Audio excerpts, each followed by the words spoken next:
Assalamualaikum warahmatullahi wabarakatuh. Saya Siti Rahman Nur Aini. Saya mahasiswa dari Universitas Matul Anwar Banten. Di sini saya akan menjawab soal UTS mata kuliah opini publik. Yaitu soal pertama adalah peristiwa aksi unjuk rasa mahasiswa pada 11 April 2022 dan kasus pengeroyokan terhadap Ade Armando. Demo mahasiswa 11 April di depan DPR, masa Badan Eksekutif Mahasiswa Seluruh Indonesia atau BMSI menggelar aksi unjuk rasa besar-besaran di depan Kompleks Parlemen DPR MPR Senayan, Jakarta. Aksi tersebut digelar guna menolak wacana penundaan pemilu 2024 dan perpanjangan masa jabatan presiden. Mereka mendesak DPR agar tak menggunakan hak konstitusinya untuk mengamandemen undang-undang yang mengatur penundaan pemilu dan memperpanjang masa jabatan presiden. Masa aksi yang terdiri dari elemen mahasiswa dan pelajar dengan estimasi massa mencapai 1.000 orang.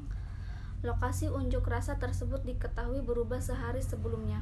Semula direncanakan di kawasan Patung Arjuna Wiwaha atau Patung Kuda, Jalan Medan Merdeka Barat, Jakarta Pusat. Mahasiswa tetap menggelar aksi meski presiden di hari yang sama juga telah menegaskan bahwa pemilu akan tetap digelar pada 14 Februari 2024. Sementara untuk mengamankan aksi, Polda Metro Jaya juga mengaku akan tetap menerjunkan aparat kedua lokasi, masing-masing di Kompleks Parlemen dan kawasan Medan Merdeka, Jakarta Pusat. Menurut polisi, untuk demonstrasi di depan Kompleks Parlemen dilakukan massa mahasiswa yang tergabung dalam BMSI. Lalu aksi unjuk rasa di Patung Kuda dilakukan sejumlah elemen masyarakat dan salah satunya adalah massa buruh. Ada beberapa tuntutan mahasiswa dalam demo 11 April.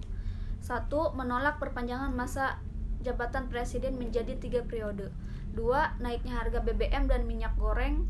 Yang ketiga, kaji ulang ibu kota baru. Yang keempat, mendesak dan menuntut wakil rakyat untuk menyampaikan kajian disertai 18 tuntutan mahasiswa kepada presiden yang sampai saat ini belum terjawab.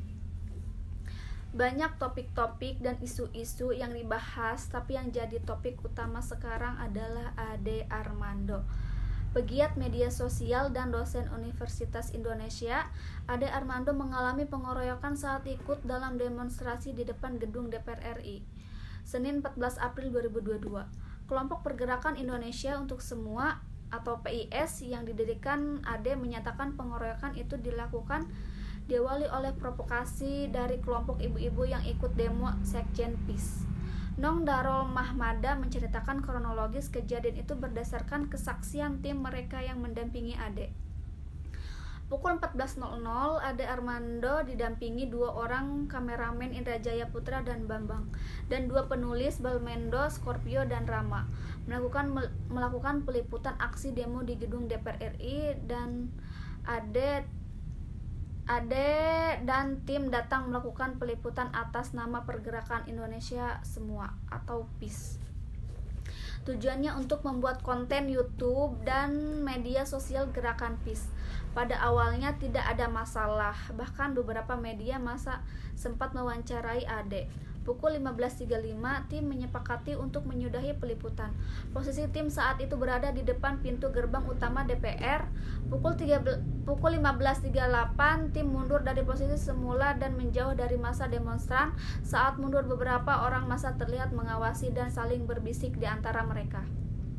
Pukul 15.40, tiba-tiba Ade dan tim didatangi oleh seorang ibu-ibu tidak dikenal sambil memaki-maki. Ibu inilah yang merangsang massa untuk bertindak beringas. Mereka semua mengepung Ade Armando dan tim. Pukul 15.41, Ade dan tim kemudian mundur ke dinding pagar DPR, kemudian didatangi massa yang mendorong-dorong Ade. Tim bergeser ke sebelah kiri depan gedung DPR. Mereka hendak meninggalkan lokasi karena sudah tidak kondusif. Beberapa saat kemudian, tim dihampiri beberapa orang tidak dikenal. Mereka tiba-tiba langsung menyerang. Sebelumnya mereka mengepung Ade dan tim. Sepertinya pengepungan dilakukan untuk menutup penyerangan dari pantauan petugas. Anggota tim liputan berusaha melindungi Ade Armando yang terus-menerus diserang dan dipukuli, tapi tim kemudian terjatuh dan terpental. Karena tidak mungkin bisa menolong, tim yang terpental mencari polisi untuk meminta pertolongan. Polisi kemudian datang dan memberikan pertolongan kepada Ade Armando. Setelah diamankan dan ditarik ke dalam gedung DPR oleh pihak kepolisian, Ade Armando mendapatkan penanganan dokter polisi pada jam 16.10. Kondisi Ade bisa berkomunikasikan dan menghubungi keluarganya. Karena ada penyekatan massa, Ade Armando baru bisa dievakuasi dan dari sekitar jam 18.00 sampai ke RS. Saat ini kondisi Ade Armando masih terus dalam pantauan dokter. Dia menderita luka serius di bagian wajah, kepala, dan sekujur badannya. Hasil pemeriksaan dokter menunjukkan ada pendarahan dalam di bagian kepala. Ade Armando beberapa kali muntah dengan mengeluarkan darah. Nong pun menyatakan mengutuk pengeroyokan terhadap Ade. Dia pun meminta polisi untuk secepatnya menangkap pelaku pengeroyokan. Sebelumnya, desakan agar polisi mengusut tuntas pengeroyokan juga muncul dari berbagai elemen. Transparansi Internasional Indonesia, alumni Paramadina, hingga anggota DPR RI meminta polisi bergerak untuk segera menangkap para pelaku. Polisi menyatakan akan mengusut masalah pengeroyokan Ade Armando ini. Kepada Divisi Humas Polri, Inspektur Jenderal Dedi Prasetyo mengatakan demo 11 April yang digelar di berbagai tempat ini ditunggangi oleh sekelompok anarko. Mereka menyimpulkan hal tersebut setelah mengidentifikasi sejumlah video kejadian kerusuhan di beberapa kota. Nah, melanjutkan pertanyaan nomor 1, yaitu bagaimana wacana yang berkembang terkait kedua peristiwa dalam konteks opini publik. Dalam konteks opini publik, media dalam memberitakan aksi demo mahasiswa 11 April 2022, yaitu demo yang diselenggarakan oleh Aliansi Badan Eksekutif Mahasiswa Seluruh Indonesia atau BMSI di depan gedung DPR MPR RI guna menolak wacana penundaan pemilu 2024 dan perpanjangan masa jabatan presiden, menarik perhatian publik khususnya warganet. Aksi tersebut pun menjadi pro kontra di jagat maya hingga menjadi trending topik pada media sosial Twitter. Menjelang aksi demo, warganet yang mendukung aksi demo tersebut dengan tagar hashtag mahasiswa bergerak menjadi trending sejak Sabtu 9 April 2022. Kemudian disusul oleh tagar saya bersama Jokowi yang menolak adanya demo tersebut. Bahkan tagar hashtag saya bersama Jokowi sempat menjadi top trending topik pertama di Indonesia dengan sekitar 136.000 mention dari 11.700 pengguna, mengalahkan hashtag mahasiswa bergerak sebesar 84.900 mention dengan 14.900 pengguna.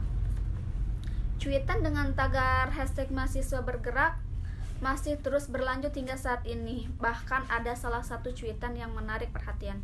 Warganet dengan tagar tersebut menanyakan keberadaan stasiun televisi yang jarang menyoroti aksi demonstrasi.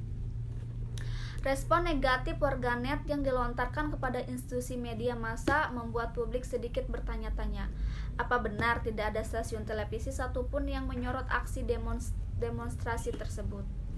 Faktanya beberapa stasiun televisi seperti Metro TV sempat meliputi dan menayangkan aksi demonstrasi tersebut. Berita tersebut bisa dilihat melalui kanal YouTube mereka dengan judul Masa Aksi Unjuk Rasa di Gedung DPR RI Semakin Meningkat, yang diunggah pada 11 April 2022. Berdasarkan hasil penelusuran tersebut, cuitan yang mengatakan bahwa media sengaja tidak meliputi aksi demonstrasi adalah tidak benar. Berdasarkan Undang-Undang Nomor 32 Tahun 2002 tentang penyiaran, lembaga penyiaran merupakan media komunikasi massa yang mempunyai peran penting dalam kehidupan sosial, budaya, politik, dan ekonomi. Memiliki kebebasan dan tanggung jawab dalam menjalankan fungsinya sebagai media informasi, pendidikan, hiburan, serta kontrol dan perekat sosial. Dengan demikian, ada beberapa stasiun televisi seperti Metro TV, Kompas TV dan TV One sebagai lembaga penyiaran sudah memenuhi tugasnya sebagai media informasi kepada masyarakat. Namun mengapa beberapa stasiun televisi lain masih enggan untuk menyoroti aksi demonstrasi tersebut? Jika melihat dari Undang-Undang Republik Indonesia Nomor 40 Tahun 1999 tentang pers terkait penyensoran, yang dimana dapat diketahui bahwa penyensoran adalah 1. Penghapusan secara paksa sebagian atau seluruh materi informasi yang akan diterbitkan atau disiarkan. 2. Atau tindakan teguran atau peringatan yang bersifat mengancam dari pihak manapun. 3. Atau kewajiban melapor serta memperoleh izin dari pihak berwajib dan dalam melaksanakan kegiatan jurnalistik. Berdasarkan poin nomor 2, sensor cukup efektif untuk mencegah lembaga penyiaran di Indonesia menayangkan aksi demo yang dilakukan oleh mahasiswa, sehingga peluang televisi atau radio sangat kecil untuk bebas menyiarkan demo yang menentang kebijakan pemerintah. Hal tersebut tentunya membuat lembaga penyiaran menjadi bimbang untuk menyiarkan aksi demonstrasi. Lalu apa yang harus dilakukan lembaga penyiaran? Lembaga penyiaran harus tetap memberikan informasi terkini kepada masyarakat, diiringi dengan tidak menampilkan kekerasan ataupun penayangan yang akan memperkeruh suasana, dan tetap berpedoman kepada undang-undang yang berlaku. Mungkin hanya itu saja jawaban UTS saya sedikit tentang peristiwa aksi unjuk rasa mahasiswa dan pengeroyokan Ade Armando. Cukup sekian dari saya. Wassalamualaikum warahmatullahi wabarakatuh.